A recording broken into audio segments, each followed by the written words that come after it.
नमस्कार, आप देख रहे हैं चाणक्य न्यूज और मैं हूं आपके साथ मानवी ठाकुर। आज की कुछ खास खबरें। प्रेस कॉन्फ्रेंस के दौरान केंद्रीय राज्य मंत्री ने केंद्रीय बजट की सराहना की। उन्होंने कहा कि केंद्र सरकार का पेश बजट विकसित भारत का रोड मैप है। साथ ही उन्होंने बताया कि गायों के गर्भधारण के लिए सेक्स सोर्टन तकनीक का इस्तेमाल करने में हमारा प्रयास यही रहेगा कि नंदी महाराज पैदा ही ना हो। वैसे भी अब बैलों का प्रयोग नहीं होता है। प्रेस कॉन्फ्रेंस में भारतीय जनता राजस्थान प्रदेश महामंत्री कैलाश मेघवाल एवं प्रदेश कोषाध्यक्ष पंकज गुप्ता, विधायक अनीता भदेल व भाजपा शहर अध्यक्ष रमेश सोनी आदि भाजपा नेता मौजूद रहे। हो रही है कि नरेंद्र मोदी जी के मार्गदर्शन में निर्मला सीतारमण जी ने जो बजट पेश किया है वो 57 लाख करोड़ का बजट है, जो सर्वव्यापी है, सर्वग्राही है।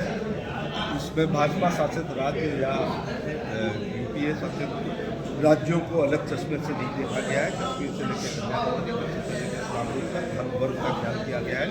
और इस बजट के शीर्षक को अगर हम कहें तो ये विकसित भारत के निर्माण का रोड मैप की झलक हमें दिखाई पड़ रही है। 2047 को मद्देनजर रखते हुए भारत को विश्व गुरु, विकसित राष्ट्र, नंबर 1 इकोनॉमी, सुपर पावर बनाने के लिए क्या प्रयत्न पहले से कर सकते हैं, ये बजट उसके पूर्व के 11 बजट उसी दिशा में काम कर रहे हैं। इसमें महिलाओं का, छात्रों का, शिक्षा पर, चिकित्सा पर, किसानों पर, उद्योगपतियों पर, देश की खुशहाली का रास्ता जब खेत कल्याण से जाता है तो देश की खुशहाली का रास्ता एमएसएमई से भी जाता है, इसका ख्याल किया गया है। अब शिक्षा और चिकित्सा के लिए गांव के लोग शहर में आ रहे हैं तो ना शहर की सुविधा होती है, ना गांव का पर्यावरण होता है। इसलिए 2 टियर और 3 टियर शहरों में जिनकी आबादी 5 लाख से ऊपर है, इंफ्रास्ट्रक्चर के लिए बहुत सारा काम किया गया है।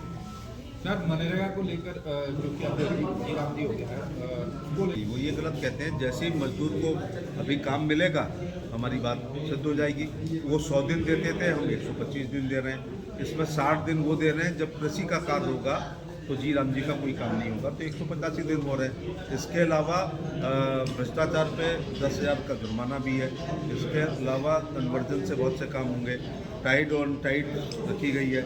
इसमें वाटर कंजर्वेशन, चेक डैम, वृक्षारोपण, स्वच्छता पर ज़्यादा ध्यान दिया जाएगा। पक्के कार्य भी किए जाएंगे। और ये योजना में इसलिए उसका नया रूप लाया गया है कि 1 लाख से ज़्यादा शिकायतें भ्रष्टाचार की देश की विभिन्न रूप से आई, उन शिकायतों को दूर करने का भी काम इस नए विधेयक में ला रहे हैं।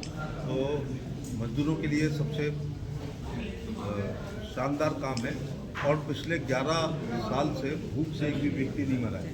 नहीं तो हम अक्सर उड़ीसा की कुछ दानाहानी वगैरह भी सुनते थे, पोस्टमार्टम होता तो अनाज का एक दाना नहीं आता था। तो 80 करोड़ लोग को 5 किलो गेहूँ चावल भी दे रहे हैं, लेकिन ये तमाम योजनाओं से 25 करोड़ लोग गरीबी से ऊपर भी आ रहे हैं। कांग्रेस को ये भी आरोप है कि स्टेट पर बोझ डाला गया है, स्टेट खंडन कर रही थी।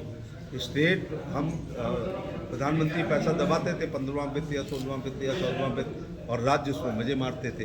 तो अब 40% राज्य को देना होगा तो थोड़ा पेट में दर्द होगा, तो मॉनिटरिंग भी करेंगे और उसका भ्रष्टाचार पे भी रोक लगाएंगे और वो अपना पैसा मानते हुए भावनात्मक रूप से भी जुड़ेंगे। तो ये बोझ नहीं है, टोटल पैरासाइट नहीं होना चाहिए स्टेट को। हमें कम से कम 60, 40, 70, 30, 20, 80 कुछ ना कुछ रखना चाहिए। तो 40% राज्य देगा तो राज्य मॉनिटरिंग भी करेगा। को लेकर के राहुल गांधी